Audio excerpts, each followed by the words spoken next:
시청자 여러분 안녕하세요.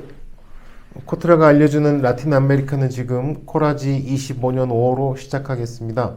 코라지 진행을 맡은 코트라 중남미 지역본부 본부장 김지엽입니다.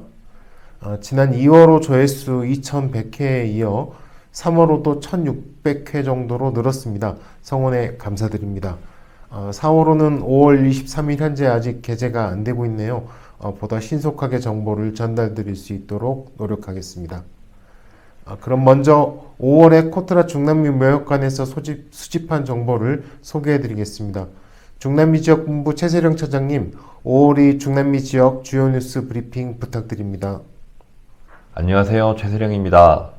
5월 주요 뉴스 소개해드리겠습니다. 첫 번째 소식은 지난 4월 29일에 개최된 한 멕시코 파트너십 플러스 위크에서 멕시코 경제부가 소개한 멕시코 경제정책 및 투자 환경 관련된 소식입니다. 이 소식은 멕시코시티 무역관 박서영 과장님이 전해주시겠습니다. 멕시코시티 무역관 박서영 과장입니다. 올해는 한국-멕시코 전략적 동반자 관계 수립 20주년인데요. 이를 기념해서 우리 정부는 한 멕시코 파트너십 플러스 위크를 개최하였습니다. 행사의 메인인 미래협력 포럼에서 멕시코 경제부 국장은 지난 10월 출범한 슈인바움 정부가 멕시코의 산업 구조를 근본적으로 변화시키기 위한 경제 개발 계획인 플랜 멕시코를 중점적으로 소개했습니다. 이 계획에 따르면 멕시코는 전기차, 반도체 등을 주력 산업으로 육성하고 이를 위해 신재생 에너지, 도로 등의 인프라 확충에도 주력하겠다는 입장입니다. 트럼프 정부의 통상 관세 등 변화된 상황에서도 크게 바뀐 것은 없는 건가요? 네, 그렇습니다. 최근의 협상 진행 상황을 보면 멕시코는 오히려 통상 전쟁의 수혜자가 될 것으로 보는 분위기도 있습니다. 아직까지 멕시코에 대한 외국인 직접 투자는 관망세이긴 합니다만 제조업 분야와 이를 위한 인프라에 대한 투자가 하반기 이후부터는 다시 살아날 것으로 보고 이에 대한 외국인 투자를 유치하기 위해 행정 절차 간소화와 지원 체계를 강화하겠다고 합니다. 그럼 이를 통해 수혜를 볼 것으로 예상되는 분야가 따로 있을까요? 우선 운송장비 산업과 컴퓨터 장비, 화학, 기초 금속 산업이 주요 투자 대상이고요. 인프라의 경우에는 청정에너지, 송배전망, 석유, 가스산업, 수자원 관리, 철도 등에도 현대화 프로젝트가 진행될 것으로 예상되고 있습니다. 두 번째 소식은 최근 함선 건조, 장갑차 공급 등의 방산 수주 소식이 들려왔던 페루에서 개최된 방산 전시회 현장 소식입니다. 페루 리마 무역관의 한규민 과장님께서 자세한 소식 전해주시겠습니다. 네, 리마 무역관 한규민 과장입니다. 지난 4월 24일부터 나흘간 리마에서 페루 방위산업 전시회 시테프가 개최되었습니다. 2007년 이후 경년으로 개최되는 전시회인데요. 올해는 24개국 200여 개 기업이 참가해 역대 최대 규모를 기록했습니다. 전시회에는 군수물자뿐만 아니라 드론이나 사이버 보안 같이 군과 민간이 모두 활용할 수 있는 이중용도 기술 장비 비중이 많이 늘어난 것을 볼 수 있었습니다. 최근 우리 기업의 방산 제품 수주가 늘면서 관심도 늘어난 것으로 알고 있는데 우리 기업들이 전시 부스는 상황이 어땠나요? 네, 올해 시테프 전시회는 지난 2023년보다 더 많은 우리 기업이 참여했습니다. K2 전차 실물이 전시된 현대로템 부스에 많은 참관객들이 몰렸고 현대중공업은 페루 국영조선소 시마와 잠수함 공동개발 합의서 MOA 서명도 했습니다. 이 외에도 코트라 리마 무역관은 K방산 홍보관을 운영하면서 우리 기업 15개사의 제품을 소개하기도 했습니다. 이번 전시회 기간 중 한 페루 방산협력 심포지엄도 열렸습니다. 이를 통해서 우리 기업의 방위산업 관련 혁신 기술에 대한 큰 관심을 확인하는 동시에 현지 업체에는 우리 기업에 대한 신뢰를 높이는 계기가 된 것으로 평가되고 있습니다. 다음은 최근 전기톱 개혁이라는 이름으로 화제가 되고 있는 아르헨티나 밀레이 정부의 정책 중 외환 규제 완화 내용과 현지 반응에 대해서 부에노스아이레스 무역관이 조사한 내용이 올라왔는데요. 자세한 내용은 무역관 이준열 대리가 소개해 주시겠습니다. 안녕하세요. 부에노스아이레스 무역관 이준열 대리입니다. 아르헨티나는 2025년 5월 기준으로 국제통화기금 IMF 대출 잔액이 약 520억 달러에 달할 정도로 상당한 규모의 채무를 지고 있는데요. 이러한 가운데 놀랍게도 아르헨티나는 지난 4월 IMF를 포함한 3개 금융기관으로부터 총 420억 달러의 금융 지원을 받기로 발표했습니다. 정부는 이를 통해 외환보육의 숨통을 틔우고 외환규제를 완화해서 경제 안정화에 박차를 가하겠다는 계획입니다. 단순히 돈을 빌려서 외환을 갖겠다는 건 아닐 것 같은데 별도로 외환을 확보하려는 계획도 있는 건가요? 네, 그렇습니다. 외환 부족으로 수입되는 결제가 어려웠던 아르헨티나가 경제를 정상화시키려는 계획에 성공하려면 외환시장의 자체적인 안정화는 필수입니다. 그러면서 수출과 투자 유치로 달러화가 충분히 유입돼야 하는데 이에 달러 수입을 늘리기 위해 수출 측면에서는 농산물 수출세를 일시적으로 낮춰서 국가기관 산업인 농업 분야의 수출을 장려하고 투자 유치 측면에서는 투자자 대상 세금 감면 등의 추가 인센티브를 부여해 외국인 투자 유치도 크게 늘릴 계획입니다. 그럼 이번 외환 규제 완화로 송금 제한도 완화되고 무역대금 결제도 간소화된다고 하는데 현지의 반응은 어떤가요? 아르헨티나 전 중앙은행 총재를 포함한 오피니언 리더들은 환율의 안정으로 농업부문 수출이 정상화될 수 있고 해외 주주 배당금 지급 정상화 등 전체적인 투자 환경이 개선되면 아르헨티나로의 투자도 늘어날 것으로 기대하고 있다고 했으며 그렇게 되면 아르헨티나의 외환 부족에 대한 악순환이 끊어질 수 있다는 기대감이 생기고 있다며 긍정적인 면을 언급하고 있습니다.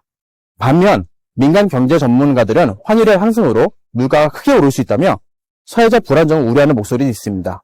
그러나 경제가 정상화되는 과도기의 혼란을 잘 극복한다면 경제적 불확실성이 낮아지면서 아르헨티나를 투자와 교육이 가능한 국가로 되돌릴 수 있다는 것은 기대감이 높아지고 있습니다. 기대와 우려가 공존하는 상황이네요. 최근 경제 상황과 관련해서 무역관에서 직접 경제 전문가와 인터뷰를 했다고 들었는데요. 어떤 내용인지 한번 소개 부탁드립니다.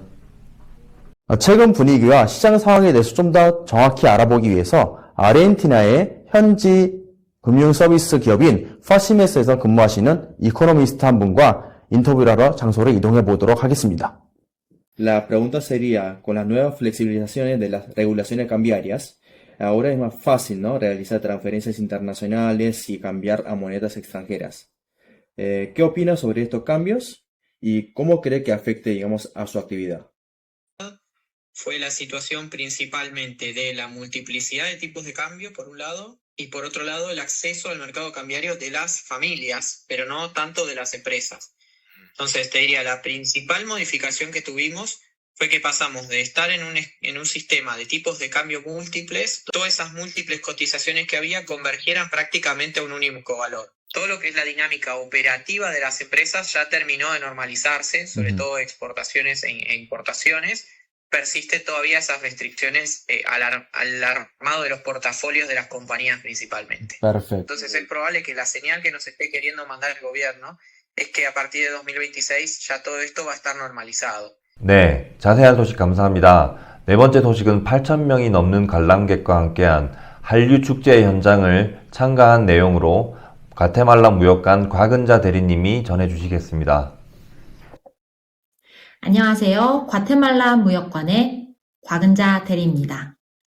과테말라 역시 다른 중남미 국가에서야 마찬가지로 K-팝을 비롯한 K-컬처에 대한 관심이 높습니다.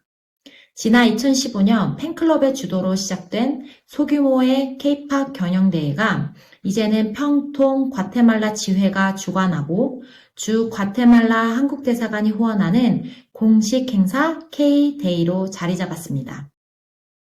올해 K-데이는 지난 5월 4일에 열렸고 약 8,000명이 넘는 사람들이 행사장을 찾았습니다.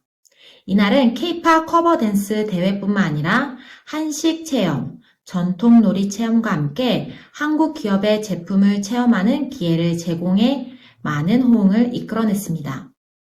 특히 무엇보다도 현지 사람들의 K-푸드와 K-뷰티에 대한 높은 관심을 확인할 수 있었습니다.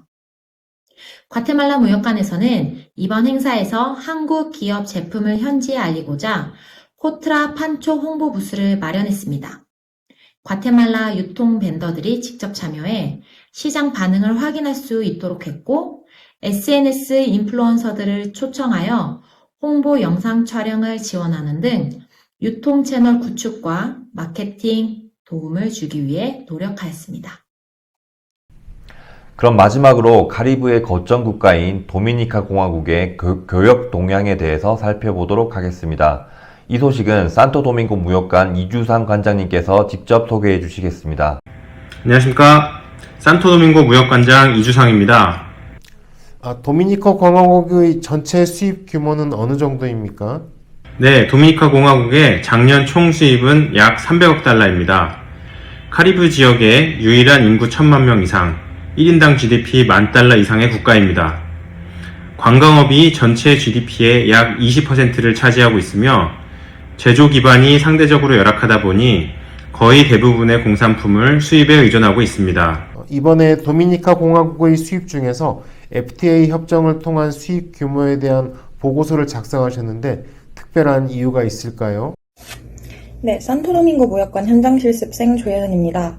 도미니카 공화국의 총 수입은 5년 전 약 200억 달러 수준에서 작년 302억 달러로 증가하였습니다. 특히 거대 경제권이라 불리는 미국과 EU와 무역협정을 체결하여 이들 국가와의 교역이 점점 증가하는 추세입니다. 실제로 작년 도미니카 공화국 총 수입의 절반 이상이 미국과 EU로부터의 수입이었습니다. 한편 한국과 도미니카 공화국은 2023년 TIPF라는 무역 투자 촉진 프레임워크를 체결했습니다. 중요한 마일스톤이 확보된 만큼 앞으로가 더욱 기대됩니다. 도미니카 공화국은 미국의 경제협력 파트너 중 캐나다와 멕시코를 제외한 미국 최인적 국가입니다. 매년 4에서 5%의 높은 성장률을 보이고 있으며 정치적으로 안정돼 있습니다. 앞서 말씀드린 무역협정과 함께 지리적 이점을 활용한 진출을 검토해 볼 수 있습니다. 그렇다면 다음번에는 도미니카 공화국을 활용한 진출 우수 사례 같은 걸 소개해 주시면 좋을 것 같습니다. 네, 수출 자유 지역 제도를 활용해 미국에 재수출하는 기업들이 있습니다. 다음에 만나보도록 하겠습니다. 지금까지 뉴스 브리핑이었습니다. 보다 자세한 소식은 코트라 해외시장 뉴스와 무역투자24 홈페이지를 참고해 주시기 바랍니다. 다음은 지난번 예고해드렸던 중남미 화장품과 K-뷰티 관련된 사항을 소개해 드리겠습니다. 먼저 중남미 뷰티 시장의 규모와 특징에 대해서 좀 살펴볼 텐데요. 이 부분은 멕시코시티 무역관의 박서영 과장님이 설명해 주시겠습니다. 네, 박서영입니다. 멕시코는 브라질과 더불어 중남미 뷰티 시장을 선도하는 국가라고 할 수 있습니다. 중남미의 뷰티 및 퍼스널 케어 제품 시장의 규모는 전체 GDP 6.5조 달러의 1% 수준인 670억 달러로 유럽, 아시아, 미국에 이어 네 번째로 큰 시장입니다. 주목할 부분은 성장률인데요.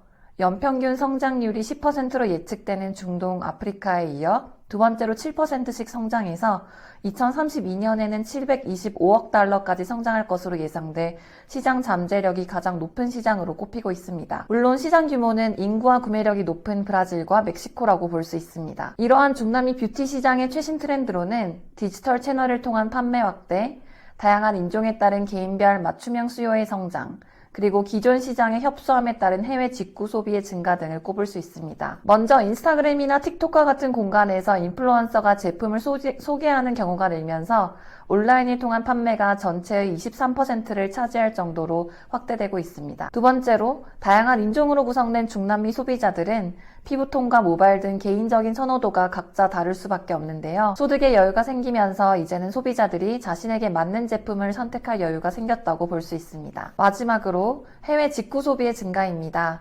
기존의 유통 채널로는 자신에게 맞는 제품을 구입하기가 어려웠던 소비자들이 해외 사이트를 통해 직접 구매한다는 것인데 한 통계에서는 해외 직구의 성장률이 매년 35%에서 45%까지 늘어나고 있다고 합니다. 네, 멕시코시티 무역관 조사 전문가답게 자세한 설명 감사드립니다. 그럼 이런 뷰티 시장에 대한 진출 방안은 최근에 관련 전략을 고민해 주신 산티아고 무역관의 안성희 관장님으로부터 들어보겠습니다. 칠레 산티아고 무역관 관장 안성희입니다.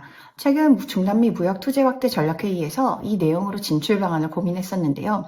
우선 진출 채널의 경우 가장 기본적인 유통 채널인 백화점, 전문점 등 전통적인 유통망 진출에 더해서 중남미의 시장 트렌드에 맞게 디지털 채널에도 공을 들여야 할 것입니다.